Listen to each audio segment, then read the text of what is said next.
Alhamdulillahirabbil alamin. Alhamdulillah jazakumullahu khairan. Alhamdulillah jazakumullahu khairan. Mudah-mudahan Allah beri manfaat dan barokah.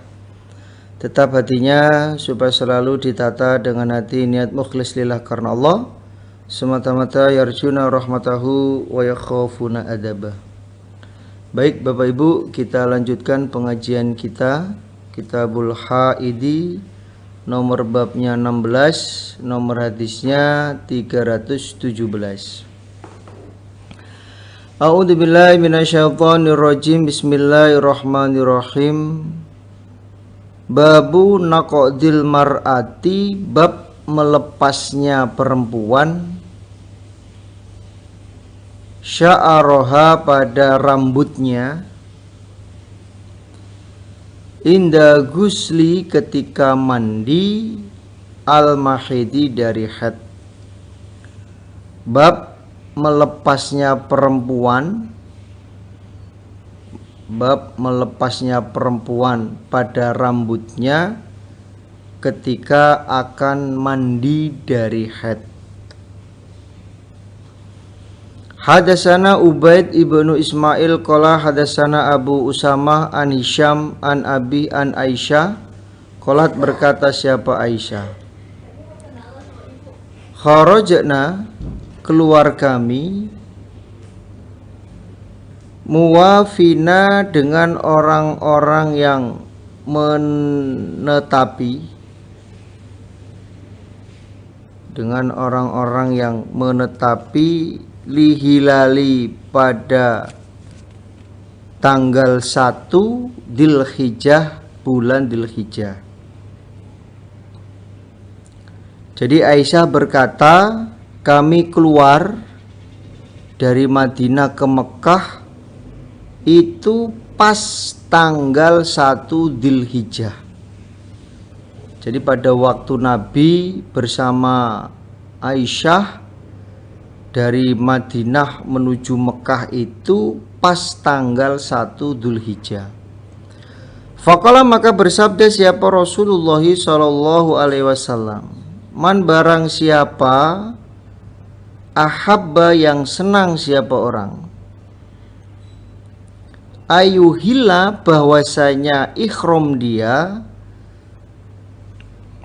bi umrotin dengan umroh, fal yuhilil maka supaya ikhram dia. Jadi barang siapa yang senang apabila dia niat ikhram umroh, ya maka silahkan dia ikhram, ya maka supaya ikhram. Fa ini maka sesungguhnya aku Nabi, laula ani seandainya tidak ada sesungguhnya aku, iku ahdaitu membawa hadiah aku, li ahlal tu niscaya ikhram aku, bi umroti dengan niat umroh. Sesungguhnya aku seandainya tidak membawa hadiah, seandainya tidak membawa hadiah, pasti aku Nabi akan niat ikhram untuk umroh. Karena Nabi membawa hadiah, ya, karena Nabi membawa hadiah sehingga Nabi tidak niat ikhramnya untuk umroh. Fa'ahala maka ikhram siapa ba'duhum sebagian mereka, bi umrotin dengan umroh. Sebagian dari mereka itu ada yang niat ikhramnya untuk umroh. Wa ahala dan ikhram siapa ba'duhum sebagian mereka, bi haji untuk haji. Sebagian yang lain niat ikhramnya untuk haji. Wa kuntu dan ada aku Aisyah, ana aku miman termasuk orang. Ahala yang ikhram siapa orang bi umrotin dengan umroh.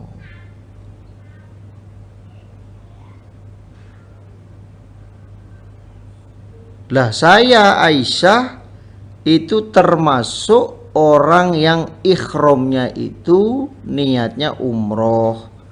Maksudnya haji tamattu, mengerjakan umroh di bulan haji. Fa'adarokani maka menjumpai ini padaku yaumu arafata pada harinya Arafah. Pada waktu hari Arafah, wa ana dan aku haidun haid aku. Pada waktu hari Arafah ternyata aku terkena haid, ya, datang bulan. Fasakautu maka lapor aku ilan nabiyyi pada Nabi sallallahu alaihi wasallam.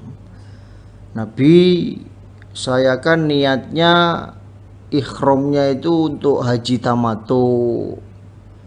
Ya ternyata pada waktu hari Arafah aku kena haid Nabi. Faqala maka bersabda siapa Nabi, da'i meninggalkanlah kamu umrotaki pada umrohmu. Wangkudi dan melepaslah kamu roksaki pada rambutmu. Jadi rambut yang dilengketkan. Karena kalau melaksanakan ibadah haji kemudian rambutnya rontok itu bisa terkena dam.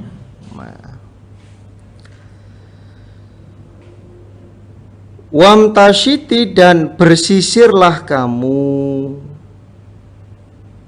Wa ahili dan ikhramlah kamu bihajin dengan haji. Lalu Nabi perintah kepada Aisyah agar meninggalkan umrohnya, kemudian melepaskan rambutnya dan disisiri rambutnya, kemudian ikhramnya untuk ikhram haji. Ini prakteknya mandi dulu, ya. Praktek di dalam niat ikhram haji itu mandi junub dulu, kemudian berikhram untuk haji, kemudian berikhram untuk haji dan langsung ke Arafah. Dan langsung ke Arafah. Fafa'altu maka mengerjakan aku Aisyah. Hatta sehingga idza kana ketika ada opo Lailatul Hasbah, malam Hasbah, malam tanah Hasbah, tanggal 14, arsala mengutus siapa Nabi ma'i bersamaku Aisyah, akhi pada saudara laki-lakiku, yaitu Abdurrahman ibni Abi Bakrin, Abdurrahman bin Abi Bakar. Lalu Aisyah mengerjakan semua yang diperintahkan oleh Nabi sampai pada waktu malam Hasbah. Nabi memerintahkan kepada saudara laki-lakiku Abdurrahman bin Abi Bakar untuk menemani Aisyah mengerjakan umroh. Fakharajatu maka keluar aku ila Tan'im pada Tan'im. Fa'ahlaltu maka ikhram aku bi umroti dengan umroh. Jadi setelah Aisyah mengerjakan rangkaian ibadah haji, karena di hari Arafah, setelah selesai melaksanakan rangkaian ibadah haji, lalu Aisyah ditemani saudara laki-lakinya untuk mengerjakan umroh. Dia mulai dari tanah Tan'im berikhram umroh. Makana umroti sebagai gantinya umrohku, yang tadinya harusnya umroh dulu ya, ternyata kena haid, maka Nabi perintah untuk melepaskan rambutnya, kemudian berikhram haji ya, berikhram haji. Kemudian Aisyah setelah mengerjakan itu, Aisyah baru umroh ya. Aisyah baru umroh. Qala berkata siapa Hisham, walam yakun, dan tidak ada fi syai'in di dalam sesuatu, min dalika dari demikian itu. Demikian itu membatalkan umroh langsung haji. Apa hadayun, hadiah. Wala, dan tidak saumun, puasa. Wala, dan tidak sodakotun, sodako. Jadi itu tidak ada hadiah. Jadi membatalkan ikhram umrohnya, kemudian ganti niat ikhram haji, itu tidak ada hadiah, tidak ada puasa, tidak ada sodakoh, atau tidak ada damnya. Jadi nggak terkena dam.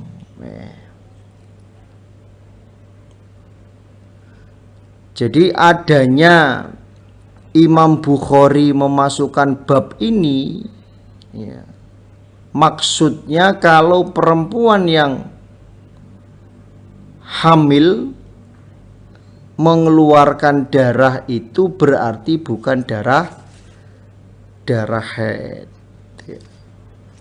Bukan darah haid. Maka perempuan itu wajib sholat, puasa, haji, dan tawaf di Baitullah, dan boleh dijima. Karena pada umumnya perempuan yang hamil itu tidak mengeluarkan haid ya. Sehingga Imam Bukhari membahas atau membuat bab ini ya, bahwa perempuan yang hamil atau perempuan yang ya tidak haid, karena itu bukan haid, maka perempuan itu wajib mengerjakan puasa. Kalau dia dalam keadaan hamil haji ya, maka tetap melaksanakan ibadah haji, melaksanakan tawaf di Baitullah. Karena perempuan yang hamil itu tidak akan haid sampai melahirkan.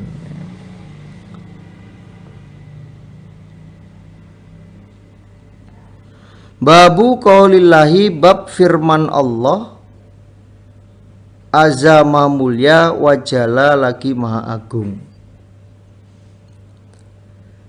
Mukhallaqatin, dijadikan, wa ghairi mukhallaqatin, dan tidak dijadikan.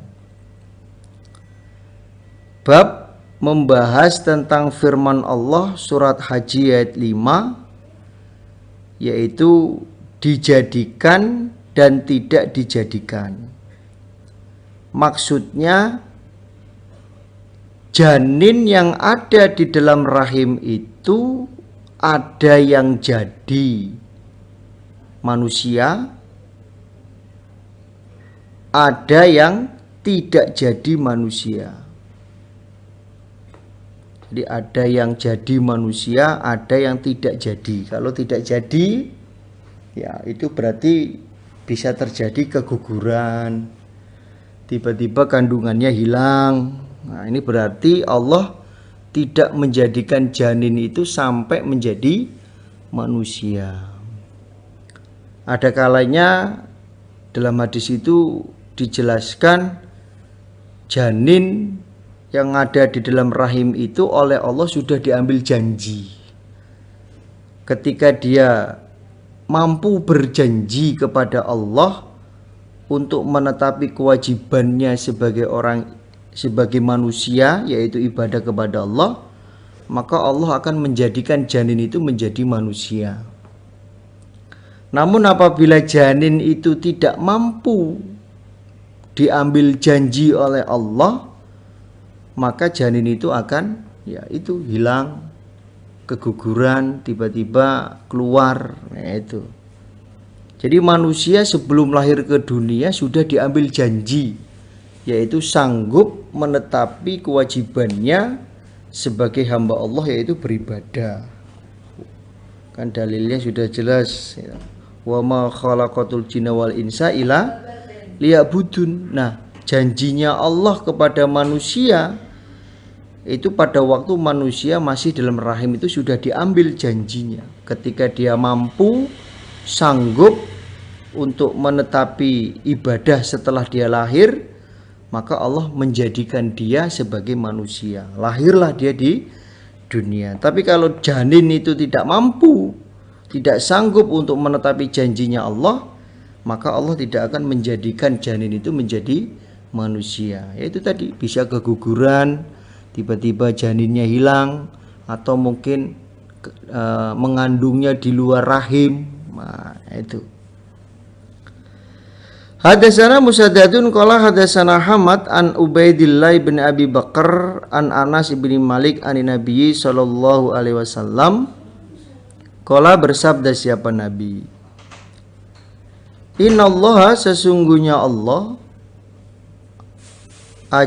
azza mulia wa jalalaki ma agung, iku wakala, memasrahkan siapa Allah, birahimi, pada rahim, malakan, pada malaikat. Jadi Nabi bersabda, sesungguhnya Allah itu menyerahkan urusan rahim kepada malaikat. Jadi ketika manusia itu hamil atau kelihatan ada tanda-tandanya kehamilan, nah ini diurusi oleh malaikat. Yaqulu, berkata siapa malaikat, ya Rabbi, wahai Tuhanku, nutfatan, mani. Nutfatan, mani. Jadi ketika rahim itu dicek oleh malaikat, ternyata di dalam rahim itu masih berupa mani. Berupa mani. Ya Rabbi, wahai Tuhanku, alaqatun, segumpal darah. Setelah beberapa saat malaikat mengecek kembali rahimnya manusia, ternyata dari mani sudah berubah menjadi segumpal darah. Kalau di hadis lain itu dijelaskan 40 hari. Jadi setelah 40 hari berupa mani, kemudian 40 hari selanjutnya berupa segumpal darah. Terus itu 40 hari, 40 hari, 40 hari, ya, sampai bisa nendang-nendang kan di dalam perut.